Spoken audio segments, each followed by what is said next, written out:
Lorenzo Córdoba y Ciro Murayama en la UNAM. Por mi raza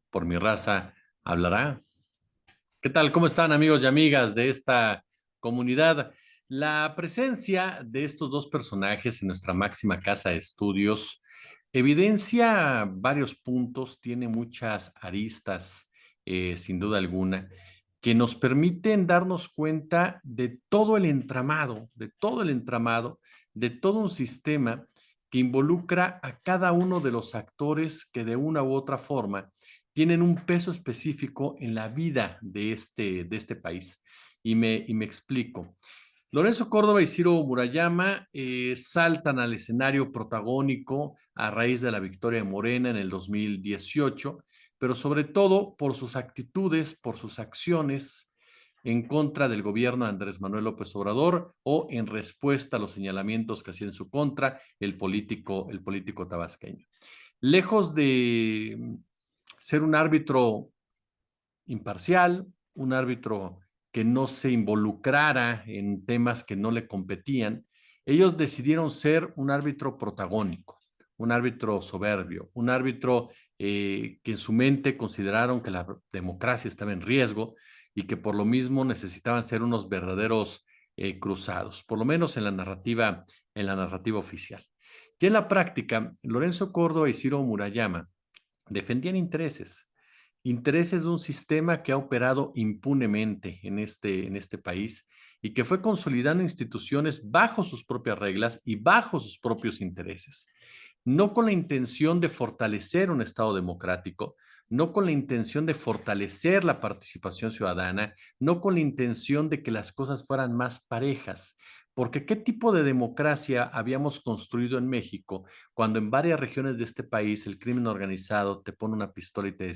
dice por quién votar? O cuando un partido político te compra el voto aprovechándose de la pobreza en la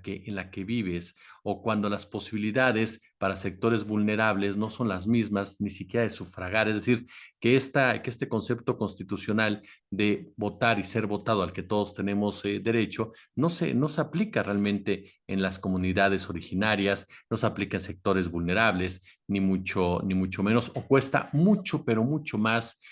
trabajo. Entonces, esta democracia fársica que solamente era para una clase social alta, fue la que se iba consolidando precisamente a través de los años. Fue la que se amparó en esta narrativa del año 2000, que ya lo hemos dicho en otras ocasiones, fue una alternancia pactada por un sistema al que ya no le importaba si era PRI o PAN, lo que importaba es que fueran representantes del neoliberalismo y por lo tanto Vicente Fox pues era exactamente lo mismo que Ernesto Cedillo Ponce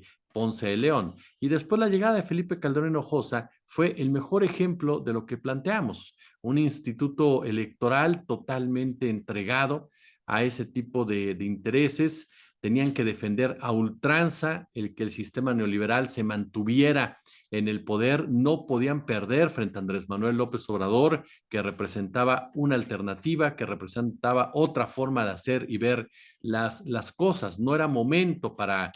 eso y hicieron todo lo que estuvo en sus manos de una manera soez, de una manera corrupta, de una manera verdaderamente delictiva, más allá de lo que presume Luis Carlos Ugalde, que el día de la elección se desarrolló con total normalidad. Hablamos de todos los pormenores que rodearon precisamente esa elección, desde la compra de votos, desde el financiamiento irregular, desde las presiones del crimen organizado, de empresarios a sus trabajadores, de la falta de acceso para sectores que iban a votar hacia López Obrador y que no lo tuvieron. En fin, situaciones, campañas negras al por mayor en los medios de comunicación, la intromisión del presidente de la República a todas sus anchas, que aparte Fox lo ha reconocido de manera clara y cínica. En fin, cuestiones que el IFE o la autoridad electoral dice es que no puede hacer nada porque no venía en la ley, pero que a final de cuentas había un tribunal electoral que pudo haber actuado más allá de ser pues de ser un abogado de barandilla, así es decir, un ministerio público de barandilla, ¿no? Y que tendría que haber anulado precisamente esas elecciones por el tipo de irregularidades que se fueron presentando durante todo el proceso. Esa es la mejor muestra de esa democracia elitista, de esa democracia que en realidad era una oligarquía. en donde quienes ganaban pues eran simplemente los de arriba, porque no importaba quién alcanzara el poder. Bueno, a ese grupo pertenecen Lorenzo Córdoba y Ciro Murayama, y por eso defendían con dientes, con colmillos, con patadas, boca arriba, todo, absolutamente todo lo que significaba. E iban en contra de toda posibilidad de Andrés Manuel López Obrador. Bueno, ya para que Luis Carlos Ugalde reconozca que actuando de manera sumamente protagónica es porque de verdad habría que ponerse a pensar. Pero estos dos sujetos así pasan a la historia, como dos personajes que apostaron por ser los cruzados de la democracia y en realidad cada vez que pasa, y sobre todo a raíz de las decisiones que tomaron después de su salida del INE, pues confirman que lo que eran simplemente, pues eran dos infiltrados de la ultraderecha o de la derecha o del sector empresarial para seguir operando a sus anchas, como el caso de Edmundo Jacobo Molina y lo que ahora hizo con otros ex integrantes del INE y del IFE, de poner un negocio para litigar electoralmente. Mejor ejemplo no puede haber en torno a este punto. Y ambos sujetos, Córdoba y Ciro Murayama, al estar en la UNAM,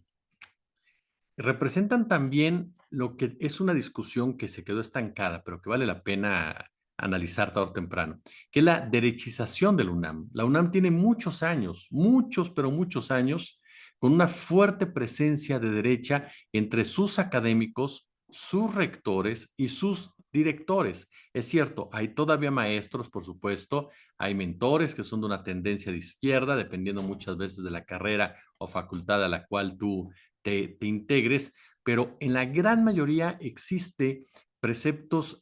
neoliberales, conceptos totalmente ligados a este sistema financiero que tienen que ver con una falsa competitividad, con una falsa meritocracia, con una falsa estructura o metodología de desarrollo, de crecimiento, de aplicación de la academia. Hemos visto muchos personajes de derecha que llegan a la UNAM y se eternizan en la UNAM, que les pagan sin dar clases en la UNAM, que están becados en la UNAM. Los que son de izquierda son los estudiantes y tendrán que ser los estudiantes los que cuestionen la presencia de Coro de Murayama, porque les reitero, estoy de acuerdo, cada quien puede ser del lado que quiere y tener la ideología que quiera. El problema es que te quieras vender de otra manera, porque entonces ahí estás engañando a la ciudadanía. Y ese es el tema con Ciro Murayama y con Lorenzo Córdoba. Son un par de mentirosos que se aprovecharon de toda la circunstancia para querer vender que ellos eran los defensores de la democracia, cuando en realidad lo único que eran los defensores del llamado clic caja. Como siempre, un gusto, como siempre, un placer.